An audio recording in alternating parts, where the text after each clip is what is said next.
JJ, it's Bob and Tony here in Eastern Connecticut. Welcome to the show, my friend. Hi, JJ. Hey, Bob, Tony, how you guys doing? We're doing fantastic, and first and foremost, JJ, our sister show, Thursday Night Tailgate, Chris Mascaro, Angelo, you know those guys well. I was fortunate enough to sit in for Angelo and talk to you this past summer. All those guys send their regards. They emailed me today and wanted to say hello. All right, appreciate it. Those are great guys. I love visiting with them on their show. Yeah, they're great to work with, JJ, and they love you, and they look forward to having you on again. A little bit of background on JJ Birden for our viewers. Tony, 1988, drafted in the 8th round by the Cleveland Browns, originally from Portland, Oregon, went to Oregon as a school. Played 7 seasons in the NFL for the Chiefs and the Atlanta Falcons. Had numerous Hall of Fame teammates. 244 career receptions, almost 3,500 yards, 17 touchdowns. Played in 93 games.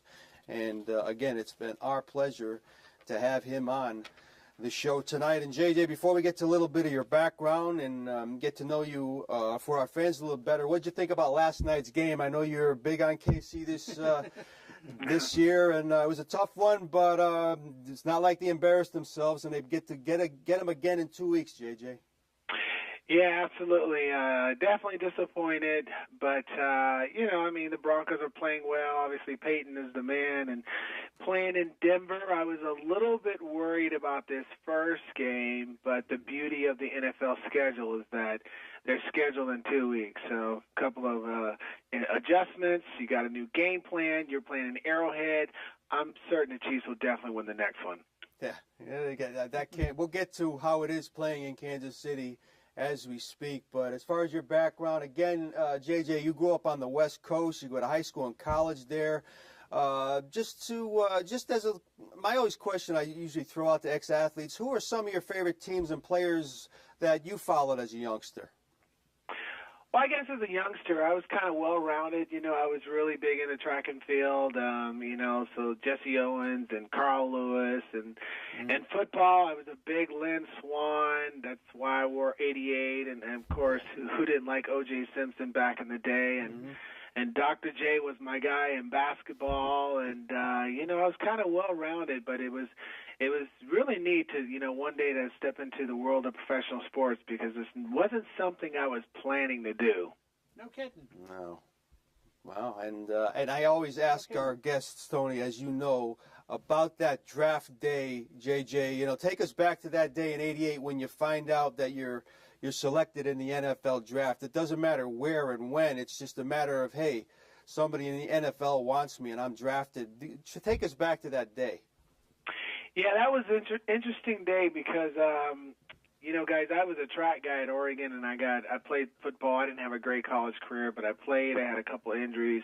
I got to the combine. I think I kind of showed out a little bit, and I was more of a mystery track guy, But the first day of the draft, I remember arguing with my agent that I said, I'm not going to get drafted. I'm going to my classes. I just said, forget it. So I go to my classes the first day, and the second day I tried to pull it again and say, hey, I'm not going to get drafted. I'm going to my classes. And so he made me stay in my room. And but I got a call. It was really cool because, it was like, hey, kid, this is Marty Schottenheimer. And I was like, who's this? Who is this? And he's like, Marty Schottenheimer, head coach of the Cleveland Browns. I was like, is this some kind of joke? He goes, no, we just drafted you in the 8th round. I was like, oh, wow, this is real. So it was pretty exciting because I didn't expect to get drafted. I thought I'd be a free agent because I received a couple of calls. But it was a thrill to be recognized when you think how many athletes there are that play college football. But to be singled out on that day was definitely special. And as we talk to JJ Birden, we have a collage of pictures on the TV screen at various points of his career. Tony, question for JJ. JJ, it's an honor and a pleasure, and it's so nice to have you here tonight.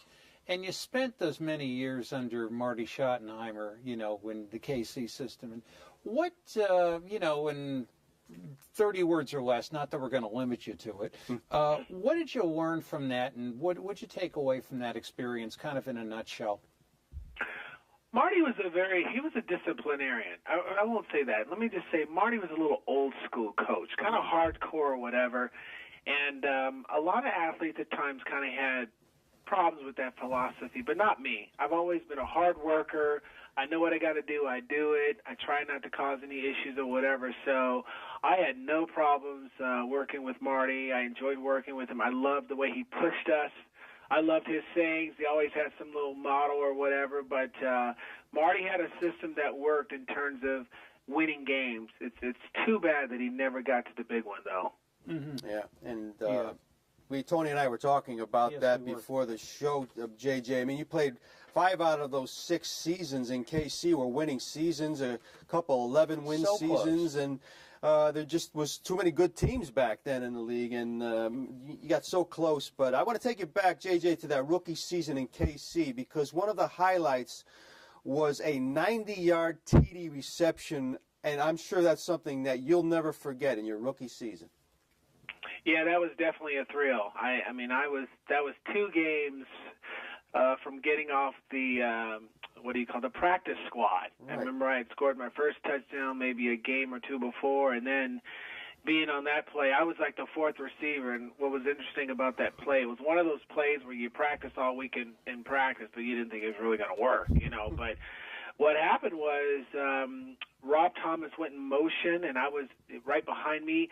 And for one split second, the DBs got confused, and they just left the lane wide open. And when the ball was snapped, I just ran right through it, and the Berg laid it up, and it was just get to the end zone as fast as you can. But that was really exciting. And I got to tell you guys, the most exciting part of that was listening to the fans just cheer and scream as you were just heading towards the end zone. And I guess it's a good time to talk about the passion of those KC fans. Yeah, it's quite I go back to the Len Dawson, almost days. The Len Dawson days, but it's Big Cat Lad. Every time we see a game at Kansas City, and I have a piece of the old turf at Arrowhead as a souvenir in my bedroom at home, believe it or not, JJ. But KC, I think it's of loudness and redness. And it's just an incredible place to play, and the passion of those fans is probably underrated as far as some NFL people are concerned. Yeah, absolutely. I mean, it was a great place to play. I mean, Kansas City is an awesome football town. They love their Chiefs. They represent, they support us. And when you played at Arrowhead, there was nothing more exciting than, giving the fans something to cheer about. I mean, every touchdown was a big party with 80,000 people. And I got to tell you guys, I got spoiled because when I went to Atlanta, it was a little different those first couple of years. I can remember playing like the Cowboys or Pittsburgh in Atlanta, and I thought I was playing in Dallas or Pittsburgh. They had more fans there than we did in Atlanta, so I was spoiled by the Chiefs fans. Just greatest fans for sure. Yeah, we've heard it from various former Chiefs. Yes. We talked to Eddie Kennison and all those guys. Tony, question? And, JJ, as far as your particular career with the Chiefs, you played with some great players, some Hall of Famers, and I'm curious, your impressions of a Joe Montana or a Marcus Allen, are they, obviously we look at you guys and we say, well, we're mere mortals, we're not you. Are they like a cut above the rest, and the way their abilities, the way they do things that perhaps are different than the other players? Well, I definitely think they were a step above the average player. I mean, even getting those guys late in their career, they were still exceptional players. And Joe Montana, I immediately recognized him as a true professional just at the age of 36. The preparation he put into the game was amazing. I mean, I'm sitting there watching this guy study his plays nonstop when I'm thinking this guy's been in this offense forever. But there was a reason why, so he'd have the edge in the game. And same with Marcus, just a consummate player, worked hard, and they were leaders too. And not always vocal, but led by example. You knew that when you had these guys in your huddle, you had a shot. You had a shot to win the game. Mm-hmm. And definitely a highlight, guys. I got to tell you, when those guys showed up, and I remember sitting in that first huddle and looking to the left and going, okay, that's Joe Montana. And looking to the right and saying, Okay, that's Marcus Allen. Okay, am I supposed to be in this huddle? it was a reality check, but it was definitely a thrill. And on the other side of the ball, we'd be remiss if we didn't mention Derek Thomas, a Hall of Fame linebacker he played with. But, there were some players. And, again, I think I asked you this in the summer, JJ. You were listed at 5'9", 170-ish, and I know all the wideouts are subject to brutal hits running over the middle in the NFL. But, are there any actual advantages to being perhaps a smaller target as far as avoiding injury is concerned? Yeah, that's a fair question, and to let you know the truth, guys, I was 157 to 162. Soaking wet. Yeah, I was. There was a couple times that Marty would list me like at 175 and 180 because he was like, I don't want them to know how small you are, But yeah, there was an advantage of having the size and the quickness and the speed I had because one of my talents was the ability to beat bump and run. I could beat bump and run. It didn't matter who was covering me. Because of my size and quickness, I could get that first step and make that move. And many times, I would see DB starting to back off. I remember playing Rod Woodson when they were playing man-to-man, how he would never play me bump and run. He would kind of back off, and I remember going against Deion too. So that was my talent. The disadvantage was if they got a hand on me, I was in trouble because they were usually a lot bigger and stronger than me. But I kind of made up my mind that if I'm going to play the game of football, that I can't be afraid to make the catch. I can't be afraid to go over the middle. I cannot be afraid to hit linebackers. And if they ask me to go hit Junior Seau or go catch a pass over the middle with Ronnie Lott right behind me, I was going to do it. And that's what I tried to do every single time.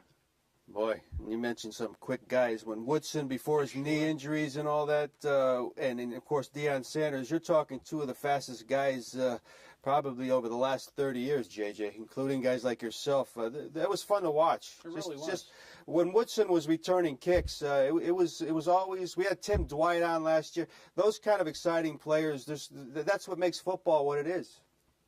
Absolutely. I mean, that's the thrill, guys. When I reflect back on my career, I'm like, man, I got to play with and against some of the greatest athletes to ever play the game.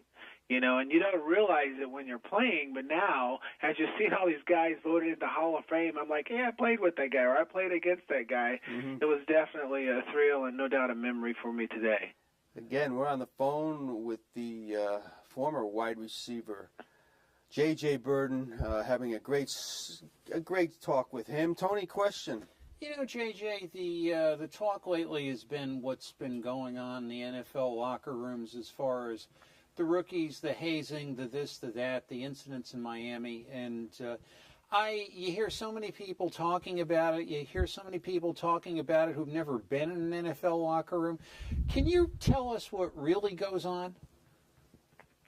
Yeah, I mean, definitely. There is two different worlds. There's the world inside the locker room where only the players and the coaches know what's really going on. And then there's the world outside the locker room, of course, where they're not privy to such information.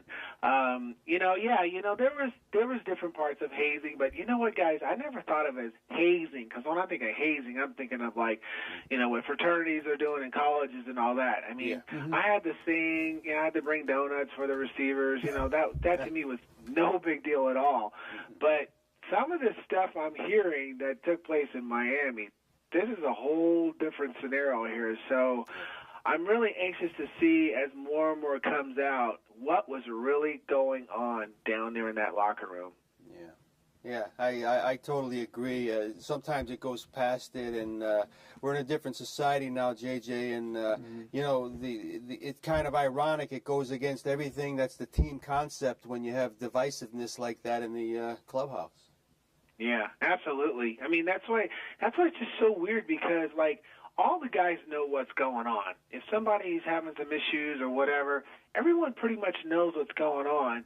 So I can't figure out that situation because, if some of the things that are being said are true, I would think most of the guys would know that. But I don't know, though, guys, because I'm hearing coaches' names mentioned and other things, so I think a lot more is going to be revealed about that scenario. Yeah, definitely agree. Should tell our viewers also, Tony, and just to throw this out there, I was just looking at some of JJ's other teammates. He played with both two of the best kickers in our time. Remember Nick Lowry and Morton Anderson? I mean, sure. You can't get better than a couple of guys like that. And again, some of the teammates in Atlanta, you had guys like Jeff George, Ironhead Hayward, Jamal Anderson, very good players. But that was his last 2 years. JJ caught over 300 yards receiving each year his last 2 years in the league. But back to some of the DBs you faced. You mentioned a couple already.